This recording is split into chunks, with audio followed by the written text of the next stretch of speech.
moving forward from there, it's not enough to dwell on the past and say, oh, poor us, we were hurt so bad that now our people don't care. It's got to be, we get out in the community and we show our people that we care by what we do. And in this, we're preserving a legacy for our future generations. And, when I was growing up and I watched my dad and the things that he did, and I saw that he was out there working for the people, and I seen his actions, and I watched him set the example. And that's why I feel I'm the person that I am today, is because I had somebody that set an example for me. And so now I try to set an example for my children. But I think unless I had that example set for me, I wouldn't be the person that I am today, and I wouldn't be doing the work that I'm doing now in my community for my nation. Because I would have just been caught up in this individualistic culture of materialism and greed. We're accumulating all this wealth, but we're destroying our environment, we're destroying our world, we're destroying our children by not preserving something for them. And so, this is what I believe, and I'm really honored, and I feel really glad that I had an opportunity to share with you tonight about my home. And I thank you very much, Miigwech.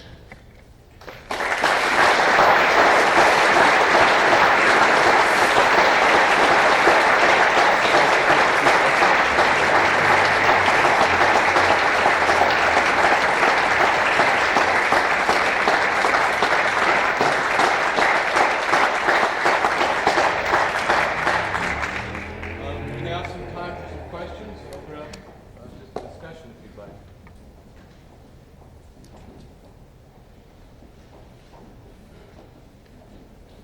How do you feel about education of others outside your nation? Give them an example. Okay, my children don't go to the school where I work. They're in the public school system in the Waban Ogama White Earth School. And I sit on the Curriculum Advisory Committee and also this Arts Advisory Council. And the purpose of these committees is multicultural education, gender fair education. And my feeling is that these things need to be taught to Indian children and non-Indian children alike, and it has to start when they're little tiny babies in Head Start and even before that, because we're all living together and we have to understand each other. And if we can have multicultural and integrated curriculum in all subject areas, that all our children will be exposed to this, and therefore they'll understand each other better, and hopefully in the end that would overcome a lot of racism and hatred that exist on the reservation because of this issue of land title.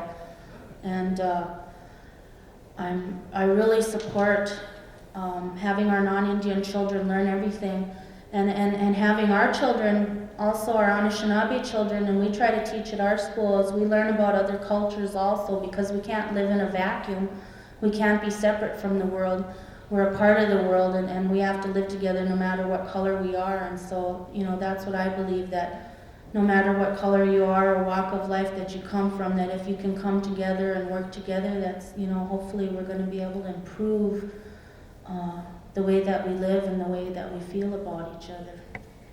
So I'm really glad that you asked that. What specific ways do you see that the races can come together? I think through cross-cultural sharing, when we have feasts and powwows and everybody's welcome to come there, we like to share our culture because that helps other people understand better who we are. And I like to learn more about other types of cultures because that helps me understand better. And I think the more that we understand, the less ignorance and hatred that there's going to be out there, because we'll be educating ourselves and enlightening ourselves as to other people, that deep down we're all the same. The Creator put us all here. Deep down we're all the same. And we're going to have to, like little children that play together, they don't notice what skin color they are. And if we can get back to some of that, I think it's going to be a lot better for us. Is there any other questions? you mentioned traditional economies, and compared to dominant economic development schemes that rely upon outside money, why is it important that traditional economies be developed? I think when we're developing a traditional economy and we're looking at what kind of ways we're going to bring jobs into our reservation, we need to look at things like how is this going to affect our environment. I mean, we don't want land dumps or, some kind of dumps or the type of manufacturing that's going to include our air and our water and our land. That traditional economies are based on environmental preservation and protecting what we have and developing that and learning, from our mistakes.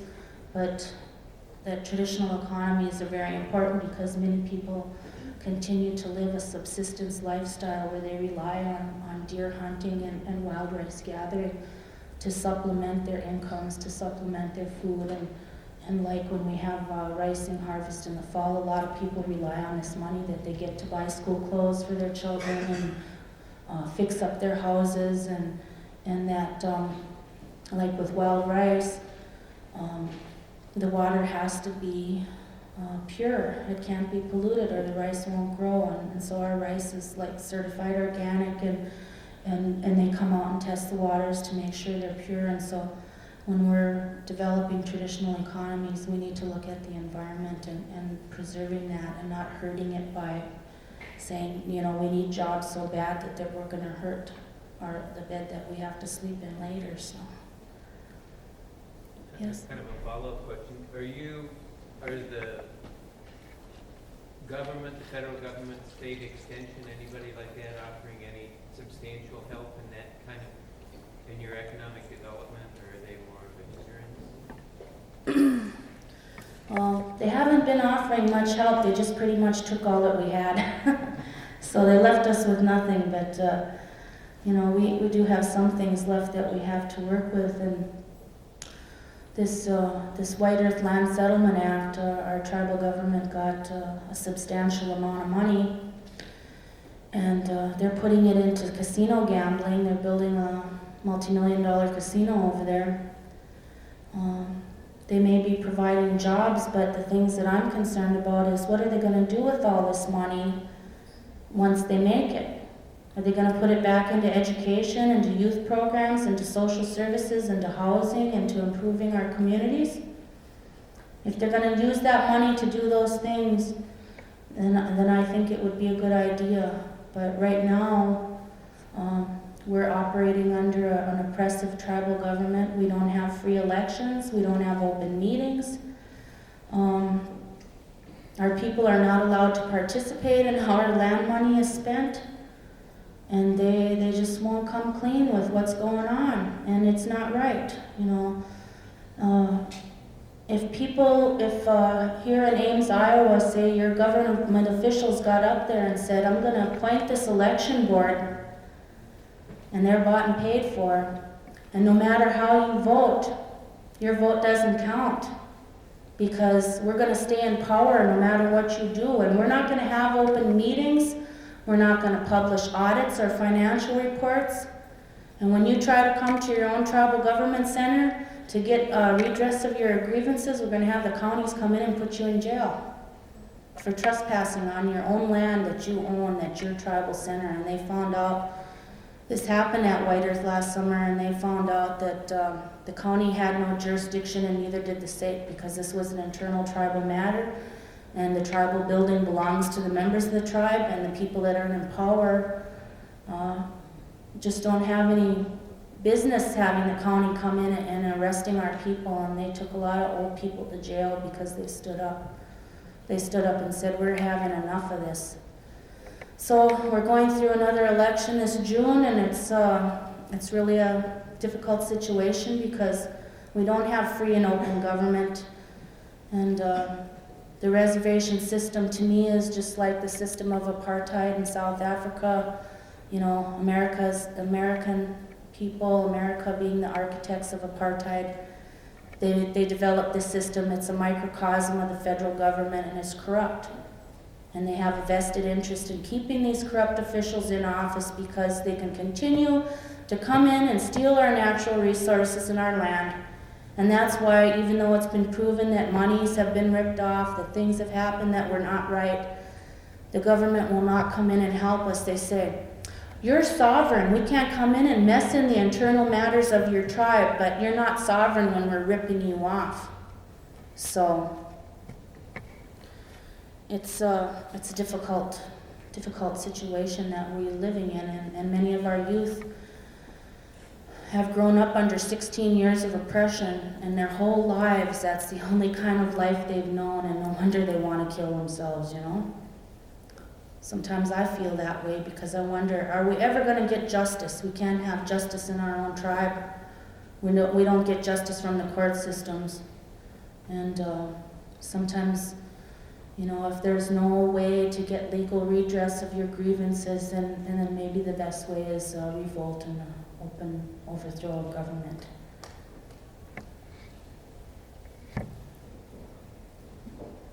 Well, along those lines, I was just going to ask what other ways you're considering perhaps to get more of your land back in open revolt and such, and other direct forms of action, passive or violent. I was just wondering what. Okay, we've acquired some land back, and this lady whose husband had passed away, she donated it to us as a gift because she felt like it would be the right thing to do. But on the other hand, we're having to raise money to buy back our own land, and some of our tribal members don't feel that this is right. Why should we have to buy back what is ours? You know, is their viewpoint, and I can see that, you know, is a valid one. We're also like, we have a direct mail campaign, and when we send letters out to people and we say, you know, we need help here on White Earth to buy back our land because we don't have the money to do it, so our director writes grants to different foundations and churches, and we have this direct mail, and we raise money, and we're trying to purchase a burial ground in the Pine Point community to preserve it from desecration. And we're trying to purchase another 715 acres that's close by where I live, and what we're going to do with this land once we get it back is we're going to use it for education, cultural education for the kids in the schools, and for people that want to go there and utilize the land in traditional ways that won't hurt the land. And so there's quite a few different strategies, like maybe people would, in their estate, will some land back to us, you know, because they feel it's the right thing to do. But other people just, they feel that, you know, they put in many years in improving this land and such, and they want to be paid for it. And so it's a touchy issue with our tribal members because they don't feel we should have to pay for land that is ours. But I feel that any way that we can increase our land base so that we can get our economy going is good, even though there's controversy about that. Could you talk a little bit about how the Community Land Trust is working, and how putting that land back is being related to some of the issues you raised about problems in tribal government? Are they going into two are there two land masses, one here? Yeah, there's, see, the tribal land is held in trust by the band. It's held in trust by the United States government for the band. And so the land that we buy, we have an agreement with tribal government that for each acre that we get back, that they're going to purchase matching acreage. And they're doing this with some of their economic development money or casino proceeds and such, I think. I hope that they would. We don't know because they don't tell us what they're doing with our money. And that land that the tribe purchases will be held in trust by the band for the whole tribe. And the land that we purchase, we're just in the baby stages of our community land trust.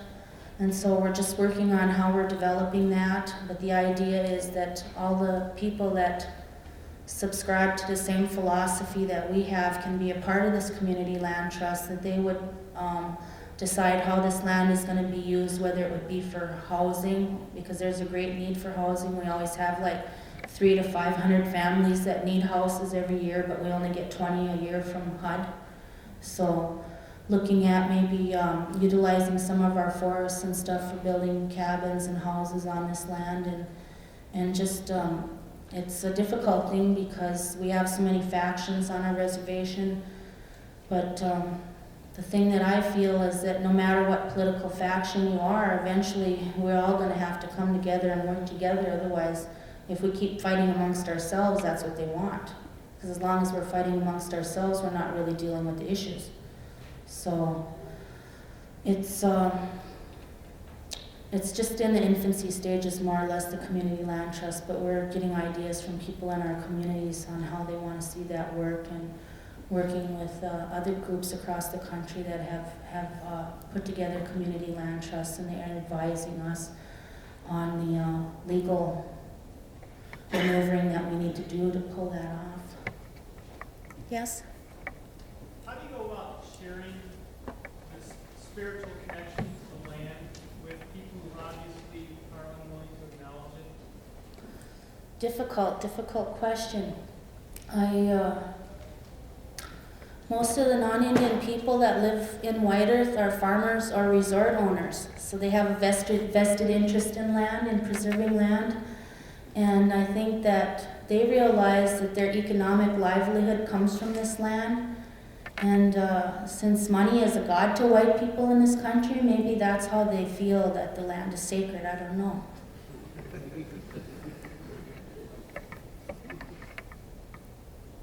Oh, I'm just trying to be smart. Does anybody else have any questions? I don't know. It's a difficult thing. I don't know how they feel that because it's part of our culture. How can they live that? I don't know. Yes? When you think of wildlife and the telephone book, how do you feel about dog and cat breeders? Pardon? How do you feel about dog and cat breeders? Were dogs and cats predator animals before the white man came here? Were they here? Cats? I don't know. I don't know about that. I know dogs were here. Yeah, because they had dogs back in the old days. They called them Animush. I don't know. I don't really know how to answer that. What is the history of animal warfare? I don't know, but in this traditional economy study that we did, with the spearfishing issue in Wisconsin, how these sports fishermen are saying that the Indians are taking all the fish and not leaving any for them when they go spearfishing, which is a traditional activity.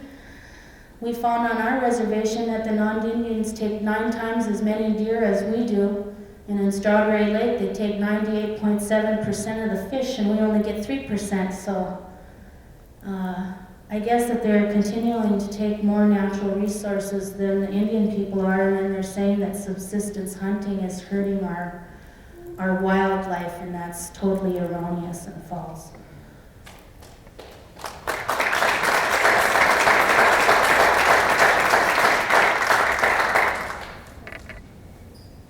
My question has a couple of parts. First, approximately how many students do you have enrolled in Circle of Life? We have 150 students K through 12. And in your dual role as homeschool coordinator and crisis counselor, do you serve all these students yourself individually, or are you part of a larger team, a group of counselors? And if you are part of a team, do you feel you're adequately staffed and adequately funded? I am the only counselor at the school, and I have to spread my time out amongst all the students. I feel that we are understaffed, underpaid, and underfunded for our school. And we're in a space crunch right now where we don't have enough room because our school is growing so much. But now the Bureau of Indian Affairs, we're just getting an elementary addition with a new cafeteria, kitchen, elementary classrooms. We just are on the verge of getting another grant for $1.3 million, which would renovate the old school because of safety conditions. Our school is really, really old. And hopefully in a couple of years now, our planning department is working on getting a whole new high school. And so it's difficult because of, you know, construction and stuff that's going on and lack of space and our staff is overworked and having a hard time, but we work together really well. We work together as a team, and so when we have a crisis situation or one of the children has a problem, you know, it's the teachers and the aides and the counselor, myself and the principal. We all work together as a team, so I don't really feel like I'm alone in any of this, that I always have backup, I have help. But I do feel like I'm stretched pretty thin as far as my workload, and it is hard to get done all the things that I would like to do, because a lot of times, you know, we're running sick kids home, or, you know, trying to go through conflict resolution for kids that are getting into fights, or different things that just happen in the daily operation of the school. So a lot of times these paperwork and reports takes the time away from the kids, but we realize that we have to do these things to continue to get funding, so.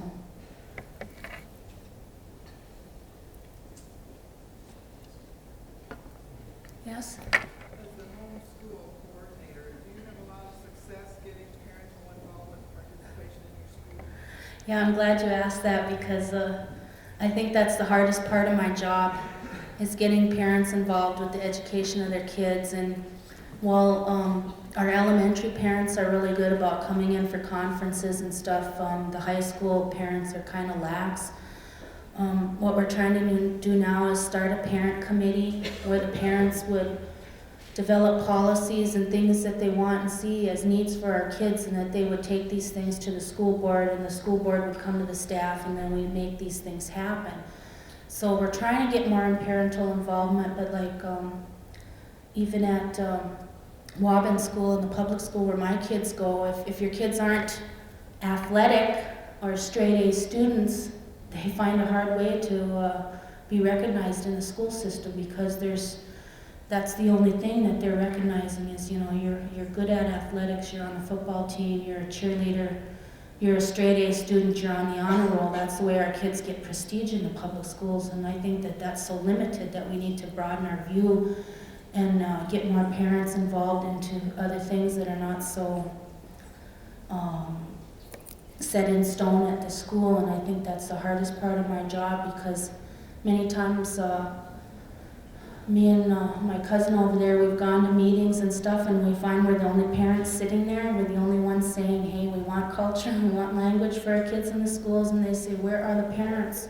How come they're not here? And we say, well, we're parents, we're here, so why don't you listen to us, you know? So we have a handful of people that are really doing important work, but the trouble I'm finding is that I'm on so many committees, and it's all the same people are on these same committees, and it's just a small group, and they're doing all the work, and so it's real easy to get burnt out and frustrated with the work that we're doing, because I had to quit a couple of my committees last year because I didn't have time for my own kids, and so I had to say, you know, my priority is my kids, and I've just learned to say no. But I don't like to do that, because I know I wonder who else is going to take up some slack out there and do some of this work that's so important, because our youth are the future. Yes? I agree with you about the colonial government, as you call it, wanting and needing people to be divided and setting this up. And the question that the man asked about, how do you get the farmers and the resort owners and people to understand your spiritual connection to the earth? Made me want to mention that there are pre-Christian European traditions that honor the earth, you know, spirituality that is of a pre-Christian European tradition. And, I find that might be one way that people of European descent can understand our connection to the earth. And also, do you have any ideas or experience with European Americans and European Americans who have that spiritual connection with the earth, and American Indians coming together and sharing, exchanging, exploring Well, I guess I feel that spirituality isn't based on your race or your skin color, and that everybody has the same one-on-one relationship with the Creator. And I wouldn't want to tell anybody else how to live or how to have a spiritual connection to the land. I think that that's something that each individual has to go out and find for themselves. I don't want to be caught in a situation of trying to tell people how to live. You know, I guess that it's something each individual needs to sort out and find for themselves, because when they tried to take our religion away, and we didn't like that, and I don't want to go proselytizing or pontificating or putting my beliefs on some other people, because I don't think that's right, because it happened to us. So I guess it's up to each individual to find out how they feel. What's that spiritual connection? Because if we destroy our sacred mother, nobody's gonna live. We destroy the bed that we have to sleep in, we're not gonna survive. So I think that everybody realizes this, with the destruction of the ozone and the rainforests and the pollution of the oceans and the waters and the land and the air, that unless we clean up our act pretty soon, Mother Earth will cleanse herself. And it's happened in the past, and the prophecies that I've studied and learned about say that it's going to happen again in the future. And if we don't clean up our act, some greater power might clean it up for us. So, yes?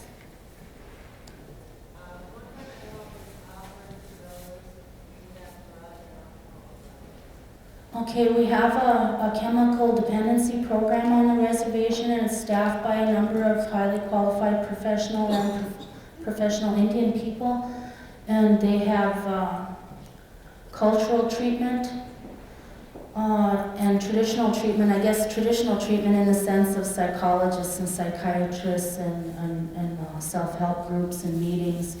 Cultural treatment more on the lines of spirituality, going into the sweat lodge, having a purification, having a brotherhood, a place where other people understand what they're going through because they've been there, and we have outpatient treatment, and for people that need more extensive help, there's inpatient treatment at different facilities. So the other things that we're trying to do is provide prevention activities for our youth when they're really young, and give them alternatives to drugs and alcohol, because that's ruling our communities. We try to provide alternative activities that are done in a good way for our children, and so hoping that if we provide enough prevention activities when they're young, when they get older, that they won't have these problems. So we do have programs and many different angles as far as combating that problem, but it is a difficult situation.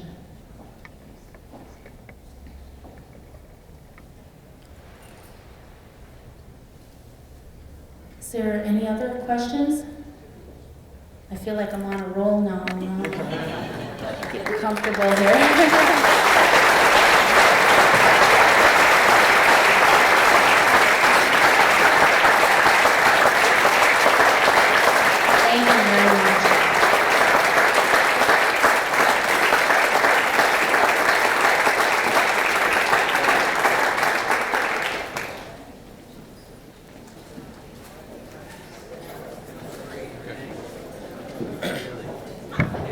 Earlier, you can't win if you don't play. We have tickets up here in the front. $1 a piece, 5 tickets for $3. What a deal.